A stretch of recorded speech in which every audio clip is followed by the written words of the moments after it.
Jesucristo, el Verbo viviente, es el único medio de salvación. Él es el centro del pensamiento de nuestra vida, la fuente y la autoridad de la doctrina. El principal propósito de la vida de Cristo fue la obediencia a los mandamientos, exaltando la ley de Dios como un reflejo de su carácter.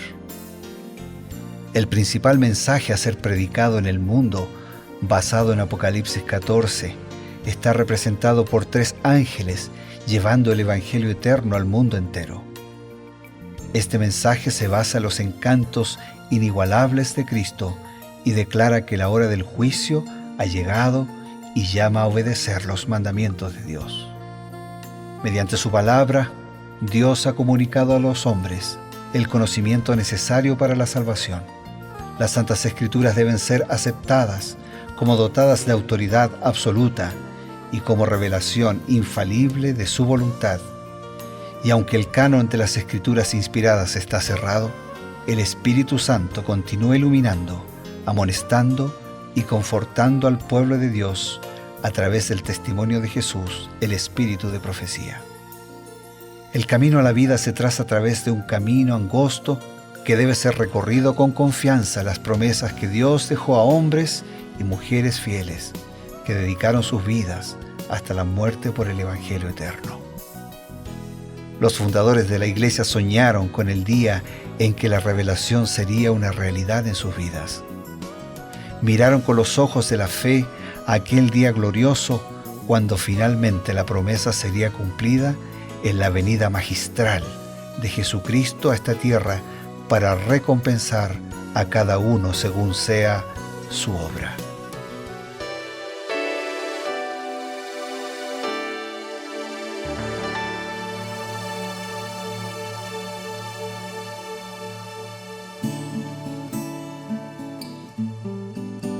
Qué alegría reencontrarnos aquí en Reavivados por su Palabra, en el sector Creed en sus Profetas. Estamos en un recorrido a través de las páginas de las Sagradas Escrituras y ahora profundizando con lo que dice la inspiración profética.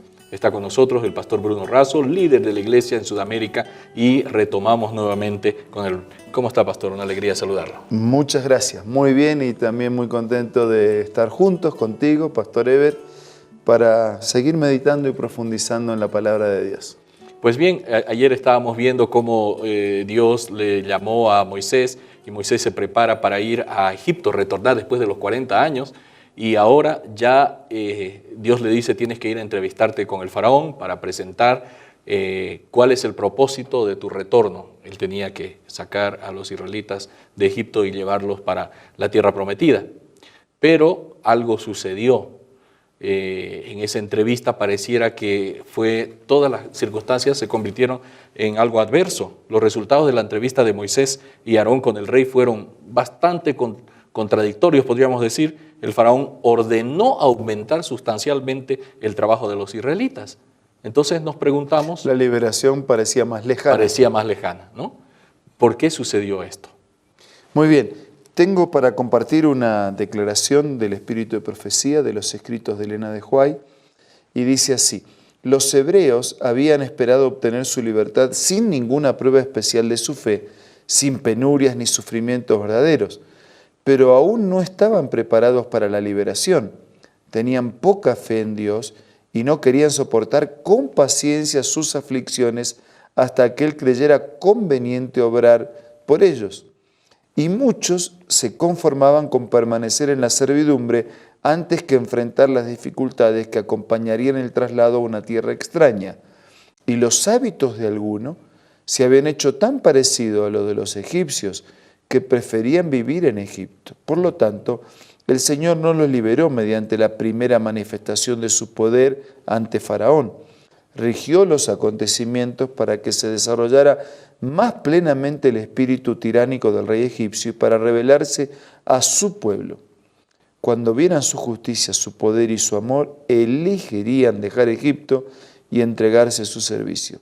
La tarea de Moisés habría sido mucho menos difícil de no haber sido que muchos israelitas se habían corrompido tanto que no querían abandonar Egipto. Muy esclarecedora la cita. Claro, por un lado, un faraón que va a endurecer su posición manteniendo su lugar, su soberbia.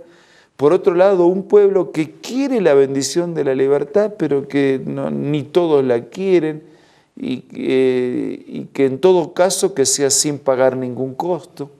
O sea, queremos el beneficio, pero no estamos dispuestos a pagar el costo para tener ese beneficio. Entonces el Señor todavía tenía que terminar de enseñarle lecciones, ellos tenían que terminar de aprender lecciones que los capacitara para la liberación y para la nueva tierra, ¿no? Ahora es interesante que dice que Dios quería que ellos llegaran a desear salir, que ellos desarrollaran esa, digamos, autodeterminación, porque estaban acostumbrados a ser esclavos, ¿no? Y pareciera que estaban conformes con eso.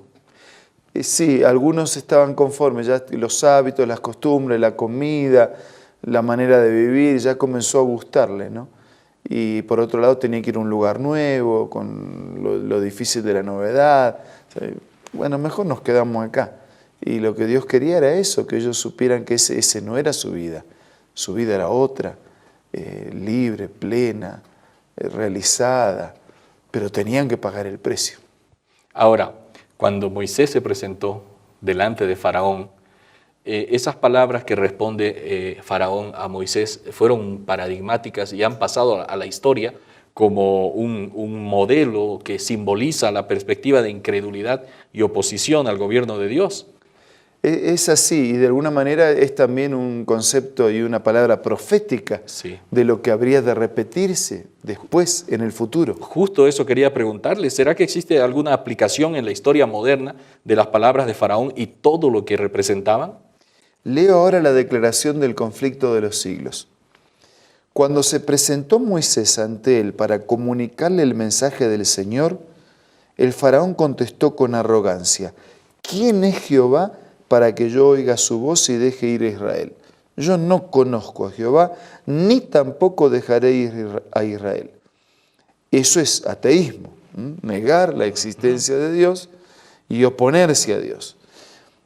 Y la nación representada por Egipto iba a oponerse de un modo parecido a la voluntad del Dios vivo y a dar pruebas del mismo espíritu de incredulidad y desconfianza. Esa gran ciudad es también comparada simbólicamente con otra ciudad, la de Sodoma.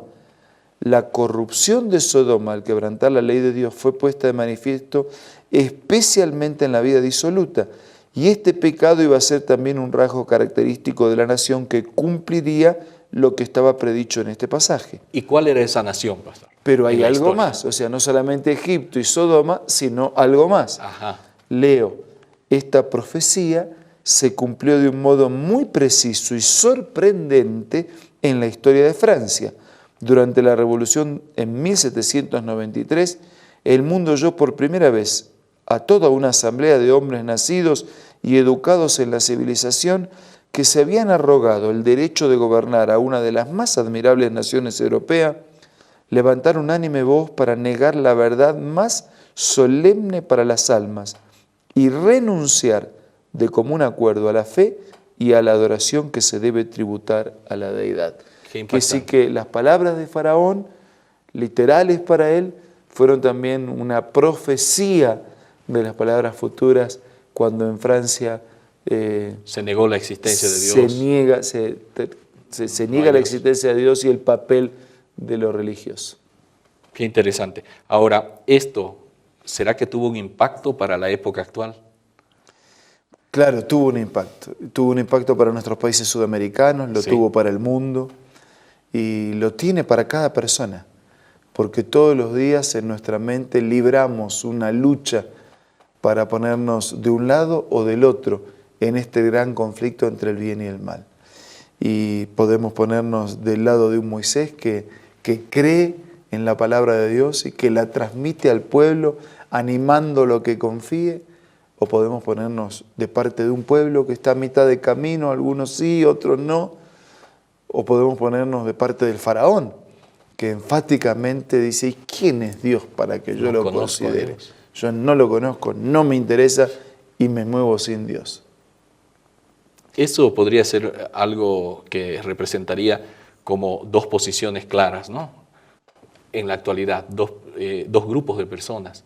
Las personas que creen y que acomodan su vida de acuerdo a los principios de Dios, que creen en Dios, y las personas que dicen, no veo evidencias de un Dios, ¿dónde está Dios? Quieren meterlo tal vez en un frasco, en una probeta para decir, aquí está, ¿no? Meterlo en un laboratorio y decir, no, aquí está Dios. Pero eso Dios no va a permitir hacerlo, ¿no? Él nos ha dado suficientes evidencias. Claro, nosotros tenemos la aceptación de Dios es a través de la fe, pero una fe que no se basa en nada, sino que se basa en las evidencias de un Dios creador y sostenedor de la vida, que son un llamado a nuestra razón y que son un llamado a nuestra fe, de su existencia, de su amor, de sus promesas, de su poder. Así que hoy en día también, como Pastor Eber lo mencionas, todos nosotros asumimos partido de un lado o del otro, creyendo, confiando, aceptando la palabra y la voluntad de Dios y actuando en consecuencia, o siendo indiferentes, lejanos, distantes, opuestos, rebeldes al mensaje de Dios. Por supuesto que el presente y el futuro es diferente dependiendo de la respuesta que demos.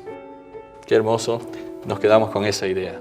Dios está esperando una respuesta y obviamente esa respuesta también tiene que ser de parte de nuestros amigos que nos acompañan en Revivados por su palabra.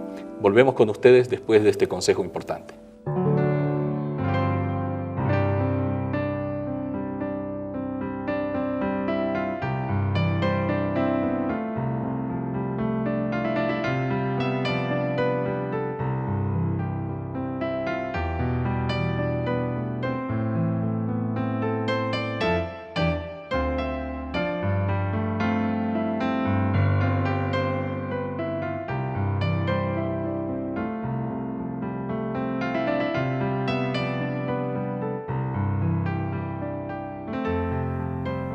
Hola.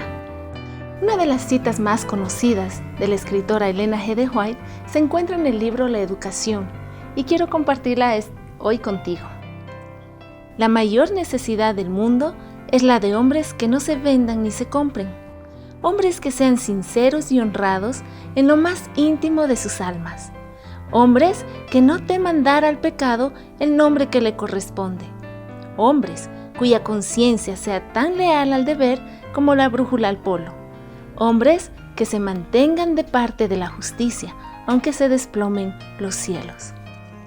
Esta y otras citas más puedes encontrarlos en este libro maravilloso titulado La Educación y puede ser parte de tu biblioteca personal, no te lo puedes perder. Adquiérelo de la aplicación del App Store o del Play Store buscándolo como Elena G. de White.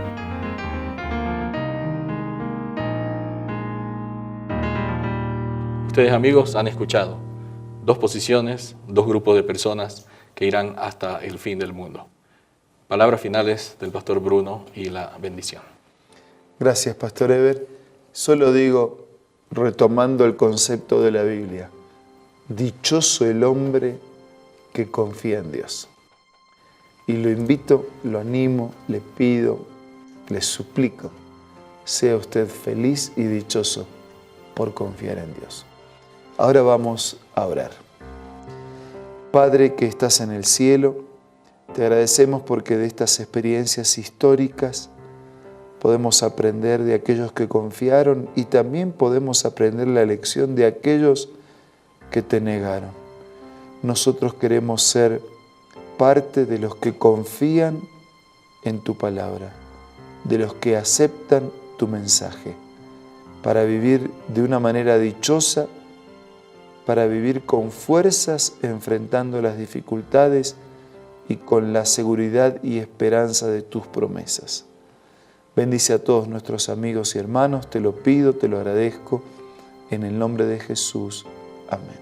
Amén. Y con ustedes, mis queridos amigos, mañana tenemos un encuentro especial con la palabra y con el espíritu de profecía.